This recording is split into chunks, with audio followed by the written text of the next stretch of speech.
और अब जाएंगे मुल्तान का शहर घूमने। शायद कोई एक बंदा भी आ रहा है जो यूट्यूबर है और वो हमको दिखाएगा कि भाई क्या खाने का है। अभी पहले जाके स्ट्रीट फूड खाएंगे मुल्तान में जो सबसे ज़्यादा फेमस है। वैसे तो उन्होंने कहा था कि भाई 7 बजे आ जाना, पर उठे ही नहीं भाई, रेडी नहीं होती कोई, मतलब केयर नहीं है मेरे व्लॉग की, बनेगा नहीं बनेगा। हम तैयार होके देखो गाड़ी की तरफ है और ये भाई उधर है। तो रेडी है जी हम मुल्तान दिखाने के लिए आपको, सब लोगों को मुल्तान के बारे में कुछ चीजें फैक्ट्स हैं। Welcome back on my channel. हाँ थैंक यू सो मच। हाथ मिलाइए। कर लिया मैंने फिर से वाइट।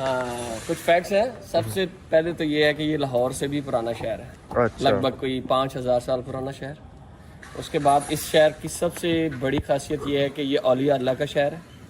ठीक है, यहाँ पे दरगाहें हैं काफ़ी, यानी अल्लाह के बंदे यहाँ पे रहते कहते हैं सूफियों का शहर है ये, औलिया अल्लाह सूफिया इकराम सेम अच्छा रहता है। फिर उसके बाद दुनिया में हमारा एक मैंगो जो आम है वो पूरी दुनिया में मशहूर है, वो भी इसी एरिया में, इसी एरिया की शुरुआत है। फिर एक सोन हलवा है।